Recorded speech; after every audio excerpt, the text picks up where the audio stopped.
Hi, it's Jeff Altman, the Big Game Hunter, and welcome to Career Coach Office Hours.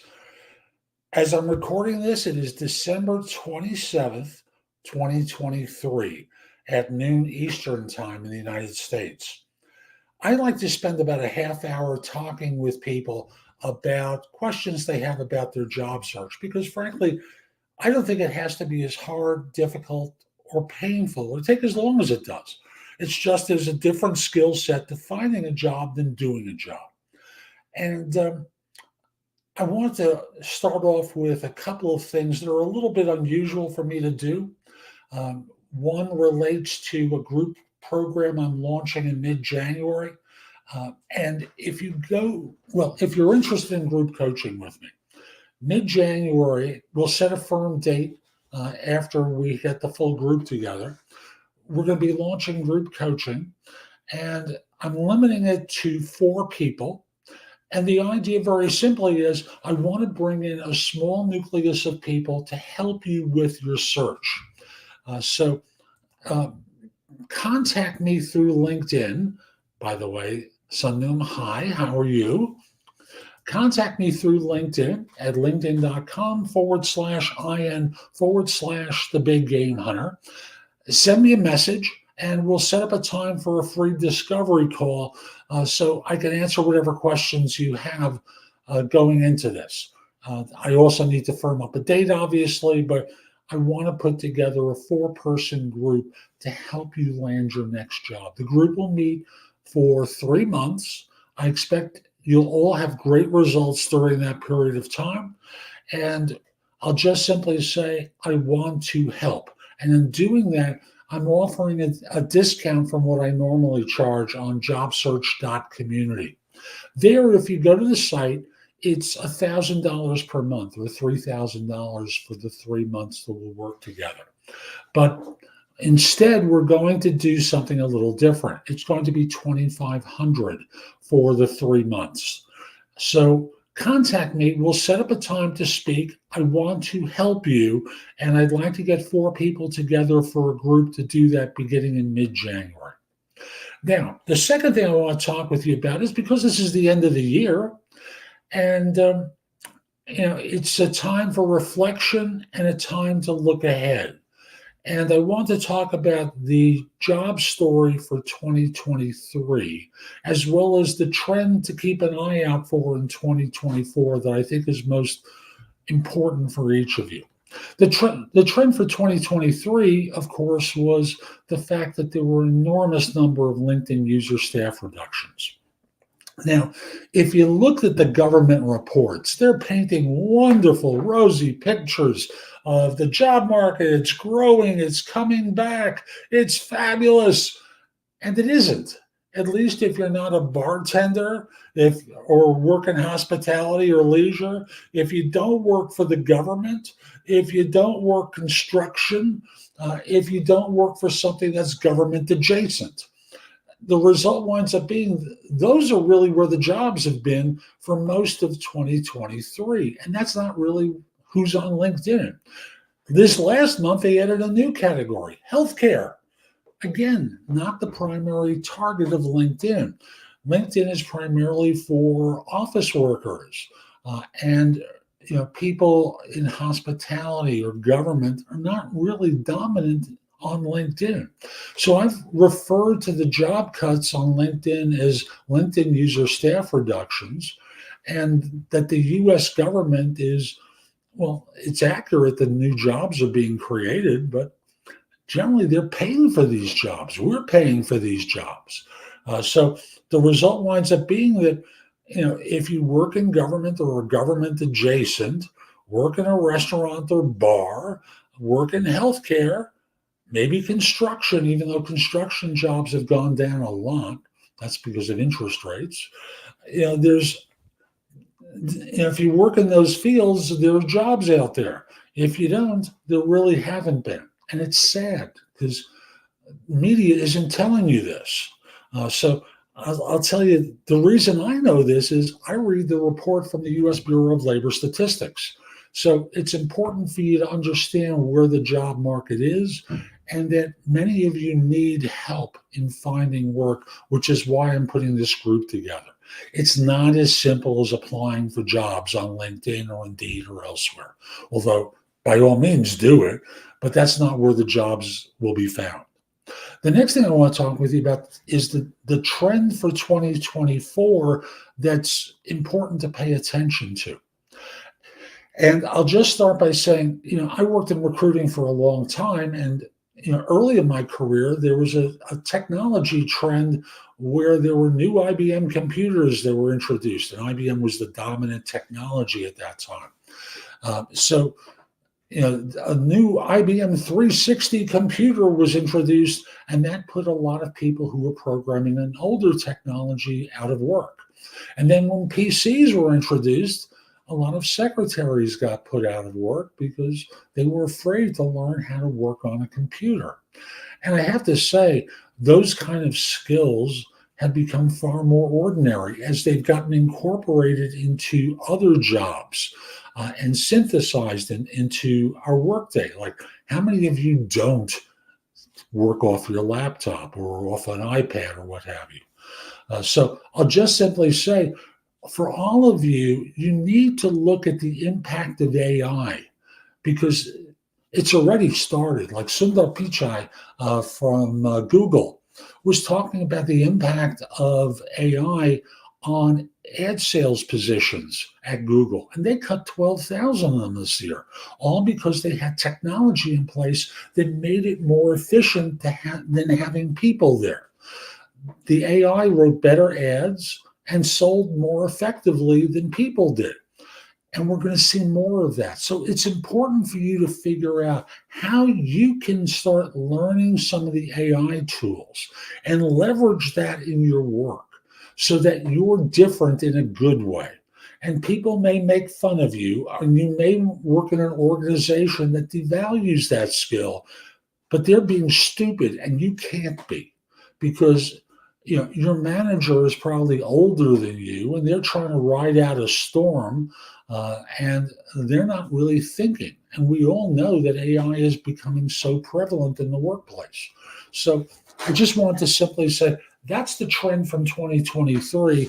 The one you have to pay attention to is the impact of ChatGPT, Gemini, Claude 2, and the other AI technologies, whether it's Midjourney or any of the writing tools that are available that will help you if you use them. So again, start planning for a transition to a much more heavily involved AI market, or AI in positions that will affect many of you. Now, I received a number of questions in advance, and I'll just remind you, if you've got a question for me, let's see now, do we have it here? Yeah, put your question about job search into chat so I can answer it live. Okay? Now, the first question I received today is, I had a second round of job interviews a week ago. I don't edit these. This is what was sent to me. The recruiter emailed me saying they'll provide interview feedback next week. Does this mean I didn't get the job? No. What it probably means is their client is still interviewing and they wanted to have definitive information after they finish this round of interviews.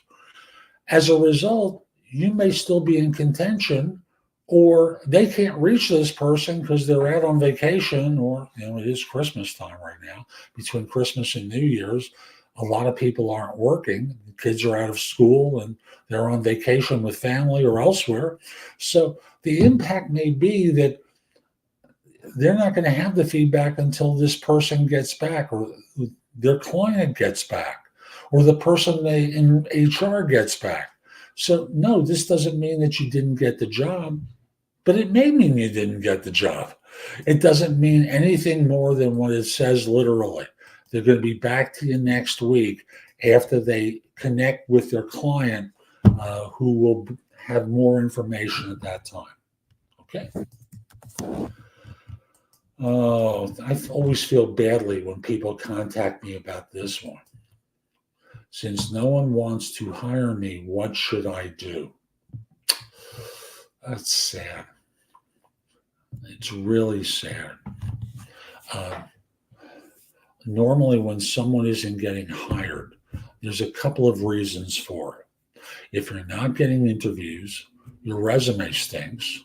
Your resume doesn't make a case for you being qualified for the positions you're applying for. You're applying for positions. You're not networking to try and get your foot in the door at organizations.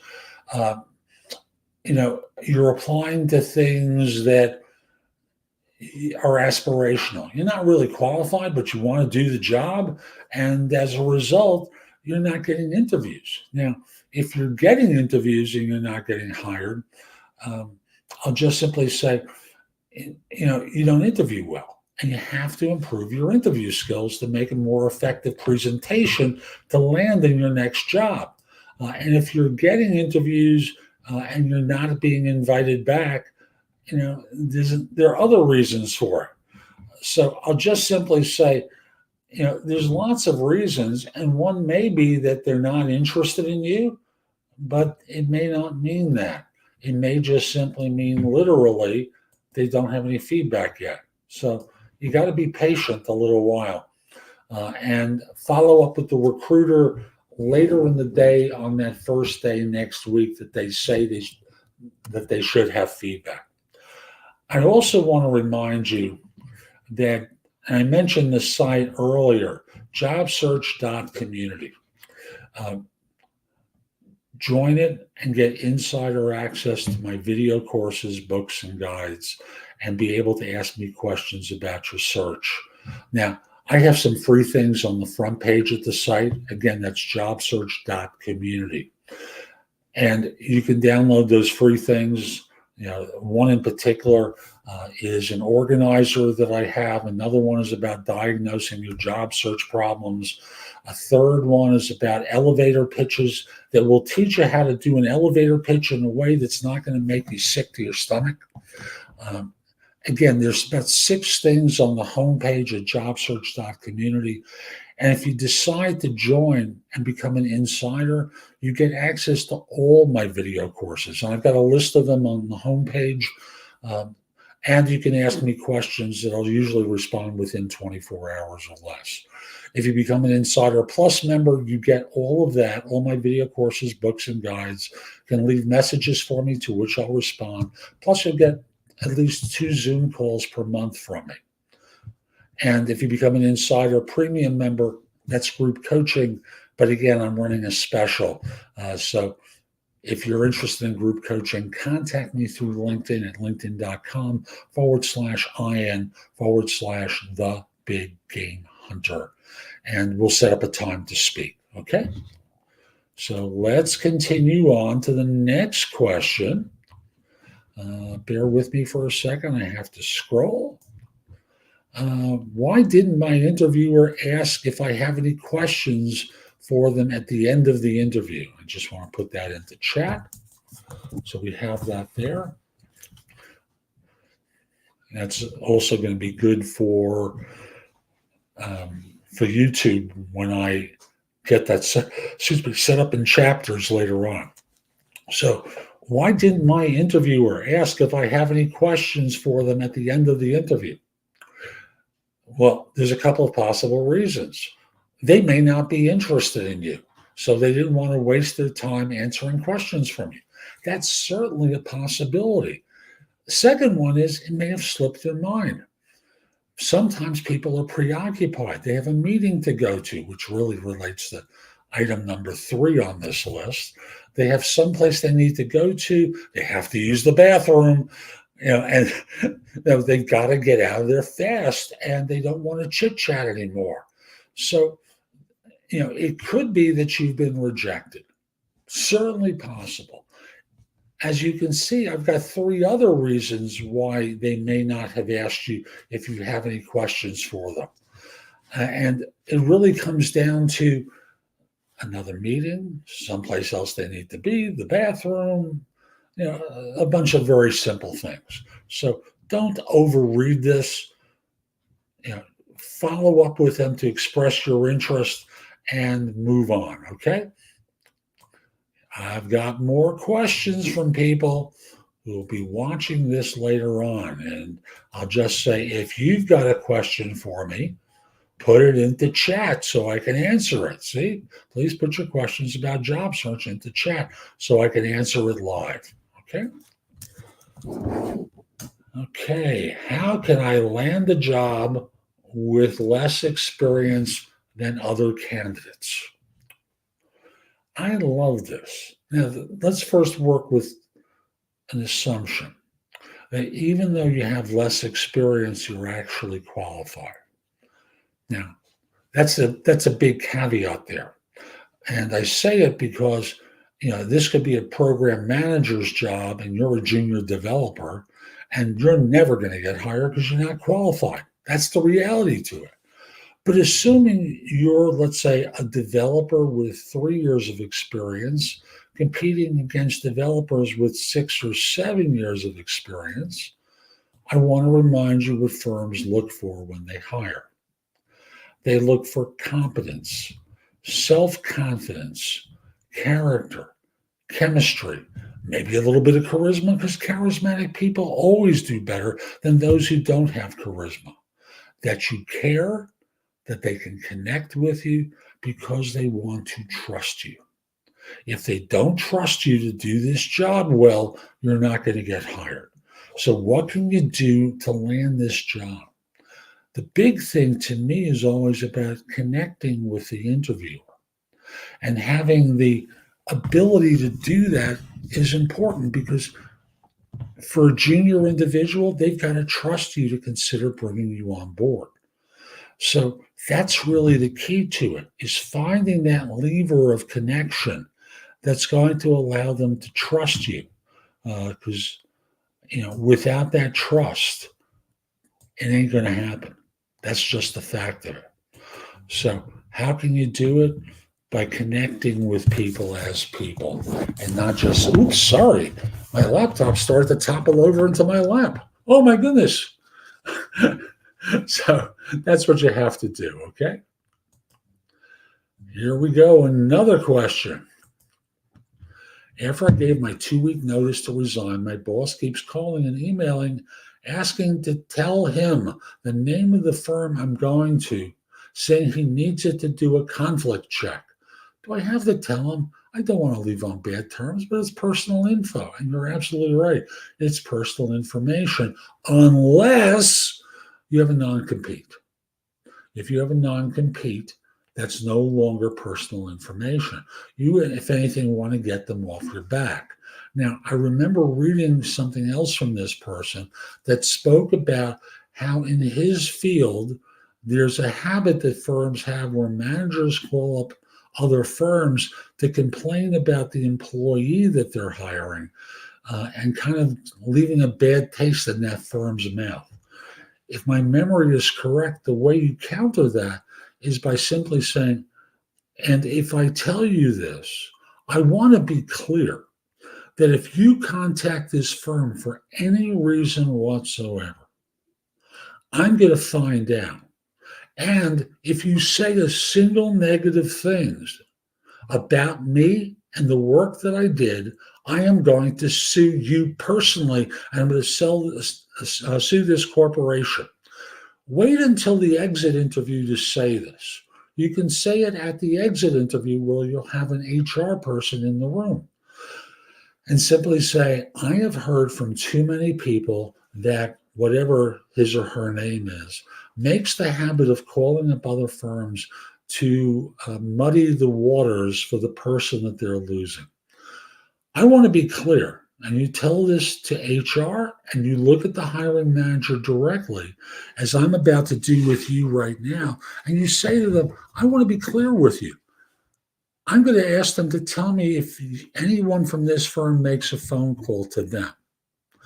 And if you say anything critical about my work, knowing that I'm going to produce all my reviews here that praise the heck out of me and my performance, I'll understand what it is you're trying to do, and I will sue you personally. I will sue this organizationally. And you may threaten me, oh, we never do that. Good. I'm happy to hear that because I've heard from others something different. I really appreciate your assurances, but I also want to make it very clear I will do that. And you're not going to like it because it's going to be very expensive. And you look at the hiring manager for you and for you, or for anyone in this organization who does what I've heard happens. And then you're quiet and you move on. It's really that simple.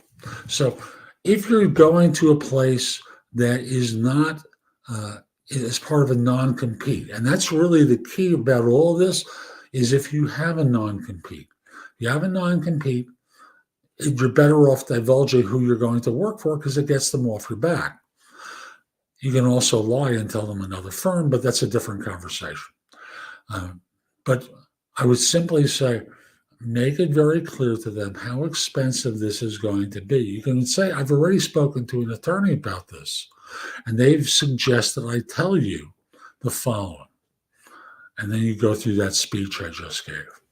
So no non-compete, you politely said, there's nothing that's in competition with the firm I'm going to work for.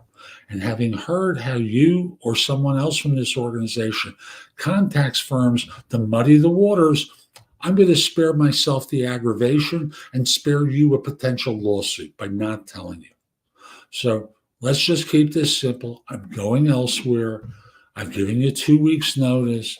It is not a competitor. I have no non-compete anyway, so there's no conflict there. I haven't signed anything, nor have you asked me to sign anything that would prohibit me from going to my new employer. So let it go, and you're that direct with them, okay? I'm going to remind you, if you've got a question for me about job search, you can put it into chat so this way I can help. Okay. Here's another question I received from someone. What does it really mean? Let's see now, we highlight it. What does it really mean when an employer tells an interviewee that I hope you know that you're not the only one applying for this position? What is your notice period? I think they're trying to put a little pressure on you to encourage you to start sooner rather than later.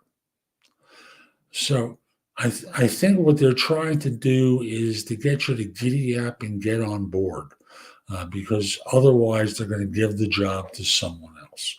Now, we can't be sure, but experience tells me that that's what they're trying to communicate with you. Maybe you said, well, I have to give 3 months notice, and that doesn't make them happy.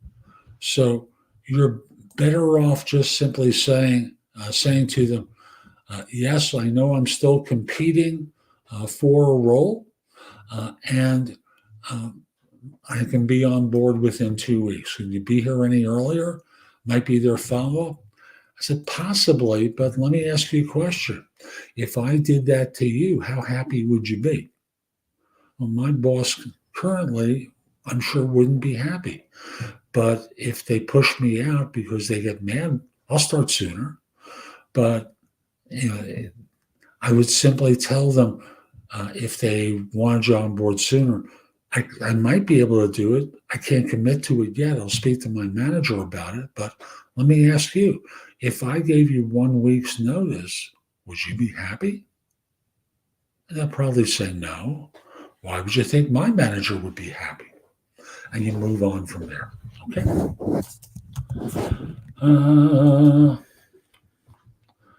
How do you respond when to tell me about a time when job interview questions?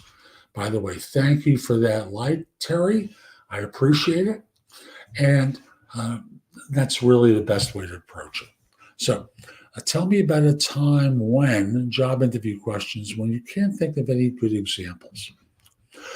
So it's really a 2-stage process. The first one is to say, great question. Let me just think about it for a moment. And you pause and you think about it for a moment. And then part 2 of that is, and this is the second way to answer it, it can be done stacking that first one. Let me think about that one for a moment, and then following up with this, or just doing a direct question where a direct response like this and saying, I haven't really confronted that kind of situation before. But if I did, what I would do is, and you answer the question that way, you make up a story for them. So you might just simply say, I've never confronted this kind of a situation before, but if I did, let me pose that scenario. And then you go through, if you're a staff level person, you use the STAR methodology: situation or task, action, result, the result being a metric. If you're at a manager level and above, not in the C-suite, not an executive, what you do is answer with SOAR, SOAR, situation, obstacle, action, result. And the third one I've heard as either PAR, problem, action, result, or CAR, challenge, action, result.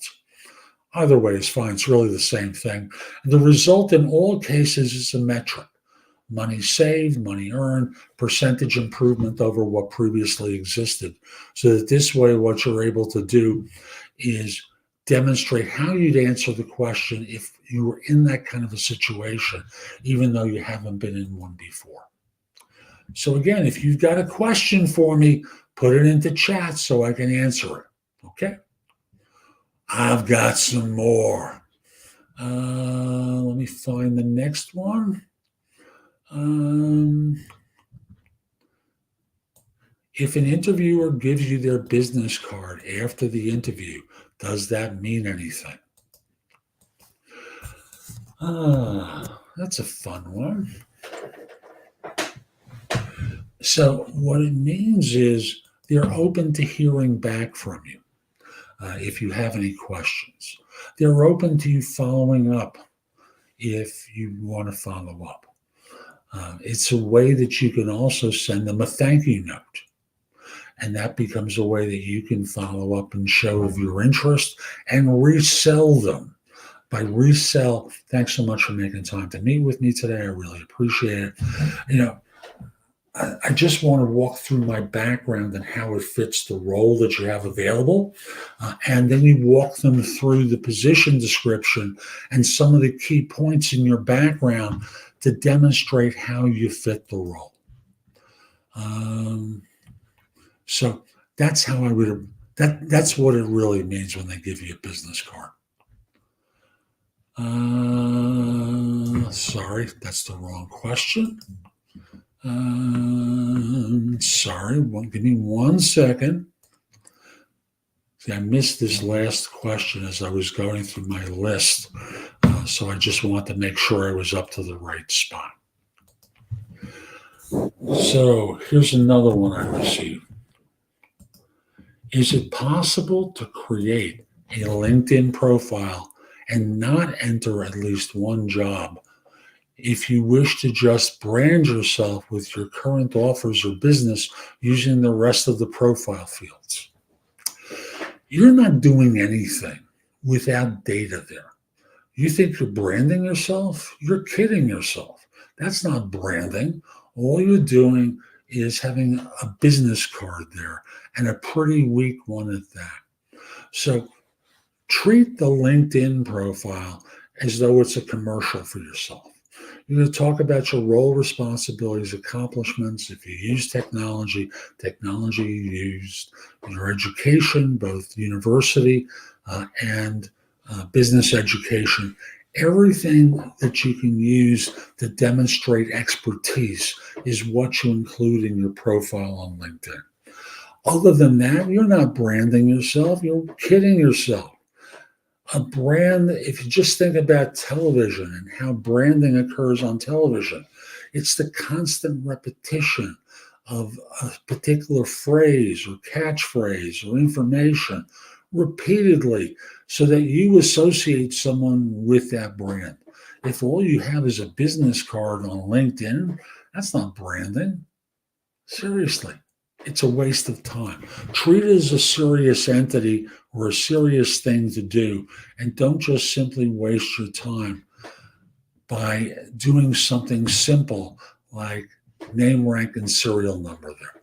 So I hope you found today's show helpful. I'm Jeff Altman. Visit my website, jobsearch.community. I've got a ton there to help you. And like I said, uh, there's 6 videos, books, and guides on the front page. I also have a bunch of them, which if you become an insider, you'll have access to, plus be able to ask me questions about your search. In addition, if you become an Insider Plus member, what you can do is, in addition to all of that, we'll get on 2 Zoom calls a month. And if you become an Insider Premium member, well, I'm offering a discount. And you contact me and we'll do group coaching together. And the goal here, very simply, is in doing the group, you'll have access to everything else as well. All the video courses, books, and guides, be able to get me on 2 Zoom calls between sessions, be able to message me through the site so I can help you. I hope you have a terrific day. And again, be great. Take care.